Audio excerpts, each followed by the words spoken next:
제21대 총선이 코로나 사태에도 불구하고 높은 투표율을 보이며 마무리됐습니다. 기독교계에는 21대 국회가 갈등을 끝내고 상생과 공존에 힘쓰는 국회가 돼주기를 당부했습니다. 복음주의권의 원로와 중견 목사들이 중심이 된 나라를 위한 기도 모임 말씀과 순명이 마지막 기도회를 열었습니다.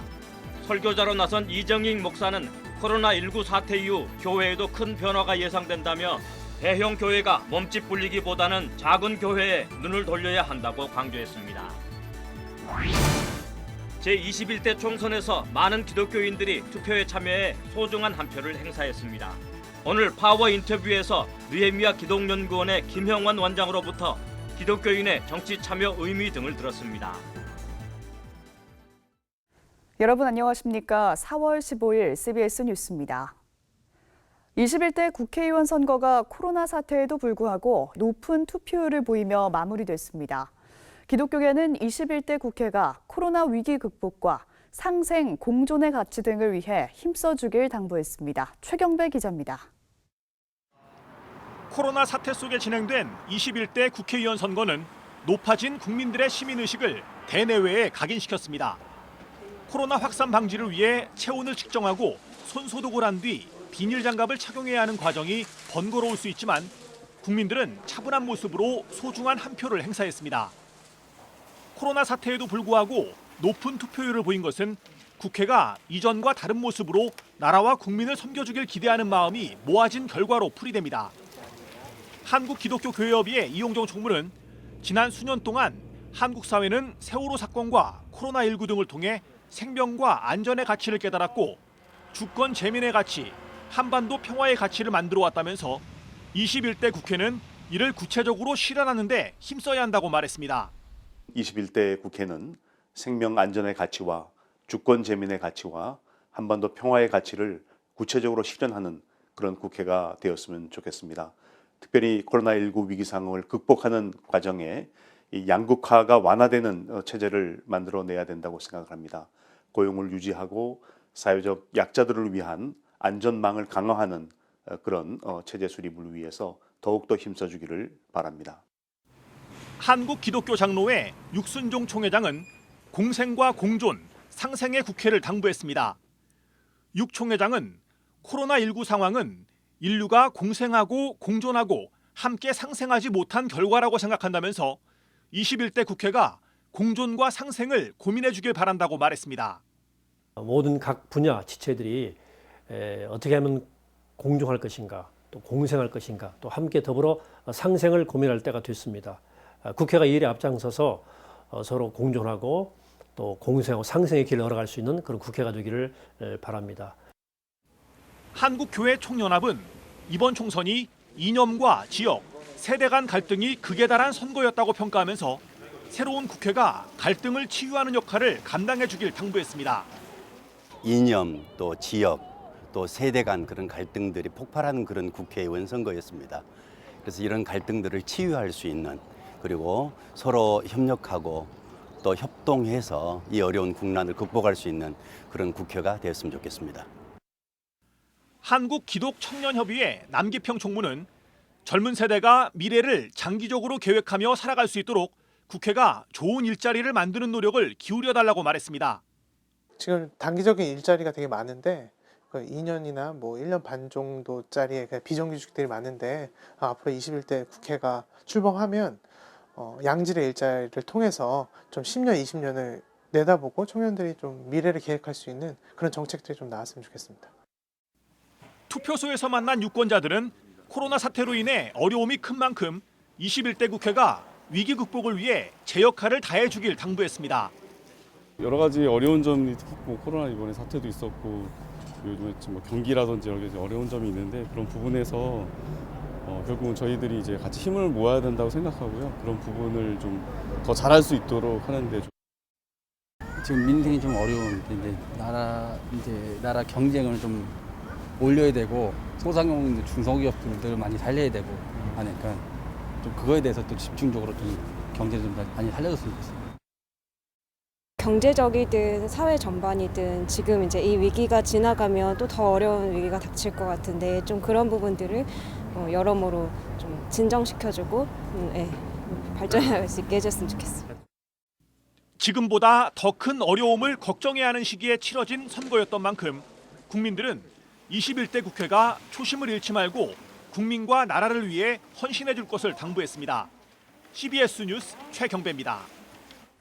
복음주의권의 원로와 중견 목사들이 중심이 된 나라를 위한 기도 모임 말씀과 순명이 마지막 기도회를 열었습니다. 설교자로 나선 이정익 목사는 코로나19 사태 이후 교회에도 큰 변화가 예상된다며 대형 교회가 더 이상 몸집을 불리지 말고 작은 교회에 눈을 돌려야 한다고 강조했습니다. 오요셉 기자입니다. 전현직 대형교회 목회자들이 중심이 돼 시작한 기도 모임 말씀과 순명이 10주간의 기도회 일정을 모두 마쳤습니다. 총선 당일 열린 마지막 기도회에선 사회적 영향력을 상실한 오늘날 한국교회에 대한 성찰과 앞으로의 교회의 과제가 강조됐습니다.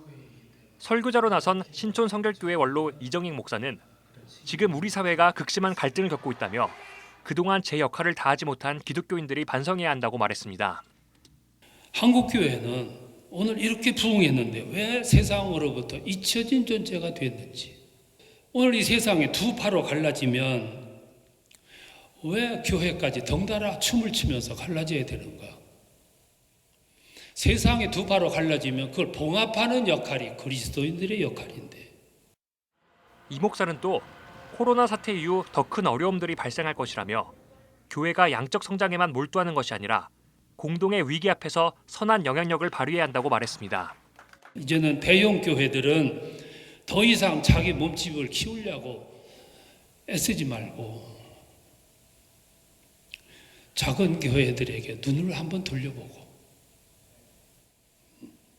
이제 한국 교회는 세상으로부터 더 이상 버림받지 말고 눈을 지역 사회로 돌려보고 곁에 있는 작은 교회를 눈여겨보고 그 시대를 안목 있게 지나가야 하지 않겠냐고 말입니다. 기도회에서 참가자들은 이번 4.15 총선을 통해 하나님의 마음에 합한 신실한 일꾼들이 선출되길 기도했습니다. 개개인의 생각과 뜻만을 주장하는 것이 아니라 이번 선거를 통해 하나님의 선한 계획이 이뤄지길 바랬습니다. 하나님께서 온 국민들의 마음을 다스려 주시어서 하나님의 뜻에 합한 사람들을 선출할 수 있도록 역사해 주시기를 간절히 기도합니다. 결과를 겸허히 받아들이고 모두가 화합하는 마음으로 이 민족이 나아갈 수 있기를 간절히 기도합니다. 기도 모임 말씀과 순명은 복음주의권 원로와 중견 목회자들이 중심이 돼 지난 2월 12일 첫 기도회를 시작한 뒤 매주 수요일 10주 동안 기도회를 개최해왔습니다.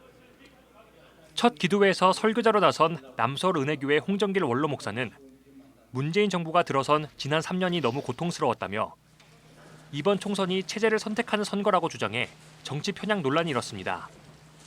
또 코로나19 확진자가 급증하면서 한 차례 기도회가 중단되는 어려움을 겪기도 했습니다. 말씀과 순명은 코로나19로 우리 주변 중소상인들이 어려움을 겪고 있다고 보고 앞으로 공감 소비 운동을 펼쳐나가기로 했습니다. 말씀과 순명은 목회자가 소속된 교회들이 상품권을 발행해 교인들이 주변 상가나 전통시장에서 물건을 구입하도록 하고 구입한 물품을 취약계층에게 전달하도록 할 계획입니다. 한편 말씀과 순명 측은 계획한 기도회는 모두 끝났지만 기도회 불씨를 계속 이어가야 한다는 데 의견이 모아졌다며 목회자들의 연합 기도 모임 등을 논의해 나가겠다고 밝혔습니다. CBS 뉴스 오요셉입니다. 대한예수교장로회 합동총회 산하 교회 자립개발원이 최근 전국 182개 미자립 교회에 임대료 지원금 1억 500여만 원을 전달했다고 밝혔습니다. 교회 자립개발원은 코로나19 사태 장기화로 어려움을 겪고 있는 미자립 교회를 돕기 위해서 지난달부터 임대료 지원 캠페인을 전개해오고 있습니다. 교회 자립개발원은 모아진 성금을 공정하고 원활하게 지원하도록 하겠다며 오는 17일까지 2차로 지원교회 공모를 진행한다고 밝혔습니다. 지원 대상은 연간 예산 3,500만 원 미만의 합동총회 전산 등록 교회입니다.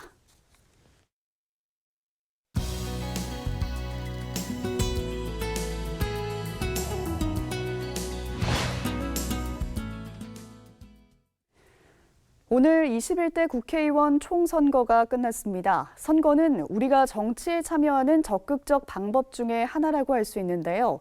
오늘 파워 인터뷰 시간에는 느헤미야 기독연구원 김형원 원장을 만나서 기독인의 바람직한 정치 참여 방법은 무엇인지 이야기 들어봤습니다. 고석표 기자입니다. 목사님 안녕하세요. 네, 안녕하세요. 국회의원 선거가 끝났는데요. 많은 국민들이 투표하셨고 기독교인들도 예배는 아니고요. 기독교인들이 투표라는 의사표현을 통해서 정치에 참여하는 이유 뭐라고 보십니까?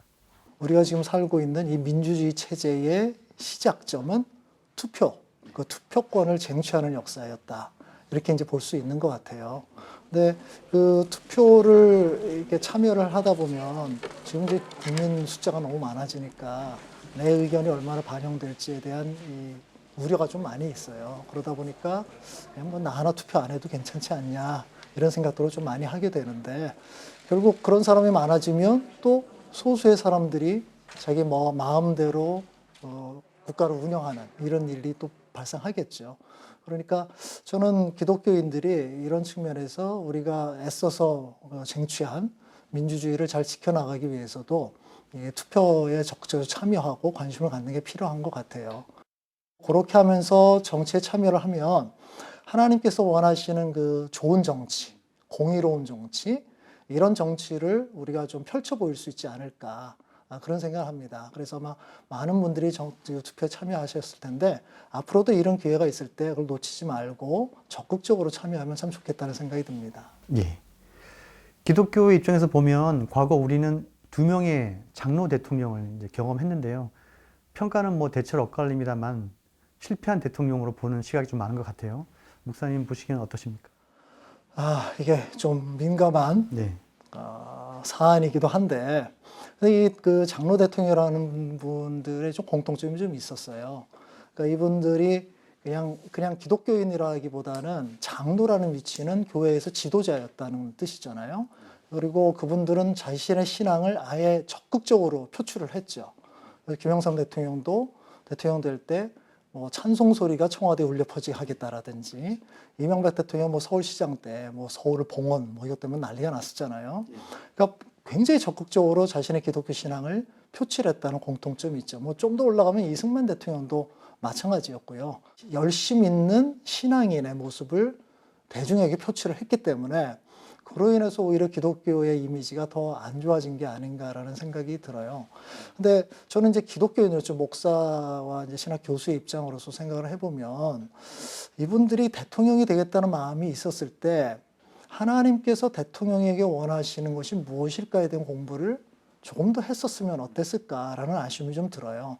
지금도 여전히 일부 목회자들이 기독교 정당을 만들어서 이제 여의도 국회에 진출하려고 시도를 하고 있는데 기독교 정당은 어떻게 봐야 될까요? 지금 우리나라 상황은 다종교 사회잖아요.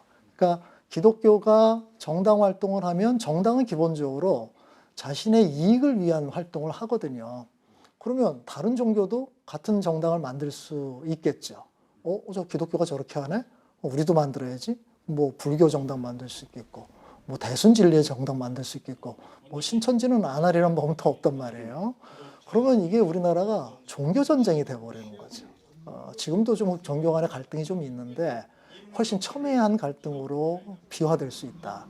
그런 면에서 좀 조심하는 게 좋지 않을까라는 생각이 들고, 그래서 저는 어떤 식으로 얘기를 하냐면 기독교를 아예 전면에 내세우는 정당보다는 기독교 정신을 밑바닥에 깔아놓는 이런 정당 활동하는 게 훨씬 낫지 않겠나. 그런 생각을 합니다. 그래서 지금 이게 목사님들의 장로님들이 이렇게 막 나서서 기독교 정당 활동하는 걸 보면 좀 안타까운 마음은 있어요. 네. 지금 이제 말씀을 해주셨는데 기독교 정당 말씀해 주셨고요. 그러면 일반 기독교 단체나 개인들이 정치에 참여한다고 할 때 어떻게 하는 게 적당한 방법이고 그런 것인지 또 조심해야 할 것은 어떤 건지 좀 말씀해 주십시오. 종종 기독교 정치인들이 범하는 좀 오류가 있습니다. 그게 이제 뭐냐면 교회를 자신의 정치적 목적을 위해서 이용하는 거죠. 그러니까 지금은 좀 이제 공직선거법 때문에 많이 조심하고 있는데 예전에 우리 늘 봤잖아요. 선거칠만 되면 교회 막 찾아다니죠. 담임 목사님과 미리 얘기를 좀 해서 예배 시간에 좀 소개해달라. 그런 거죠. 그거는 자신의 정치적 목적을 위해서 교회를 사용하는 거죠. 이거는 교회가 자존심을 지켜야 될 문제 같아요. 교회가 훨씬 큰 정말 하나님의 교회잖아요. 교회는 그런 면에서 좀 중심을 지키고 지조를 지키면서 그런 철새들, 교회를 이용해 먹으려는 사람들이 설치지 않도록 막는 것이 필요하지 않을까 그런 생각을 합니다. 이제 여러 가지 말씀을 해주셨는데 지금 우리나라 헌법에서는 종교와 정치의 분리를 규정하고 있는데요. 그렇다면 이제 어떤 식으로 정치에 참여하는 게 기독교적인 방식인지 말씀을 끝으로 해주십시오. 목사는 대개는 이제 교회의 대표자로 인식이 많이 되잖아요. 그러면 목사 한 사람이 움직일 때 그 교회의 어떤 그 이미지라든지 전체가 같이 따라 붙거든요. 그래서 목사 한 사람이 했지만 실제로는 그가 속한 교회 전체가 한 것처럼 인식이 되거든요. 이런 면에서 훨씬 조심하는 게 좋지 않겠는가. 근데 소수의 사람들이 그거를 좌지우지하는 거는 그 민주주의 원리에 맞지 않잖아요. 그건 정말 그들이 생각을 모았느냐 그런 경우 별로 없거든요. 그거는 과잉 대표성의 문제가 발생하죠. 또 종종 우리가 듣는 얘기가 한국교회 1000만, 1200만의 성도의 이름으로 뭘 한다라고 막 저는 거의 동의한 적이 없는데 저도 거기 팔려가는 것 같은 느낌이에요. 이런 과장법은 좀 안 썼으면 좋겠어요. 그냥 본인이나 본인의 어떤 그걸 지지하는 사람들의 이름으로 한다 이런 건 괜찮겠는데 과도하게 어떤 단체 이름을 내세우는 거는 훨씬 좀 조심하는 게 좋겠다 이런 생각이 듭니다. 예. 네, 오늘 기독교와 정치의 관계 말씀 잘 들었습니다. 목사님 말씀 고맙습니다. 네, 감사합니다.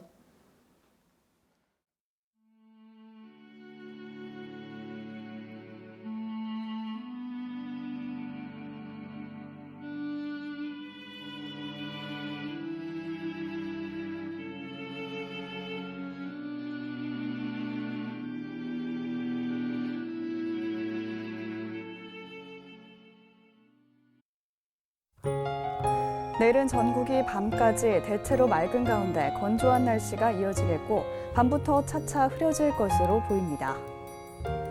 내일 아침 최저기온은 3도에서 11도, 낮 최고기온은 13도에서 25도로 예상됩니다. 네, 오늘 준비한 소식은 여기까지입니다. 평안한 밤 보내시기 바랍니다.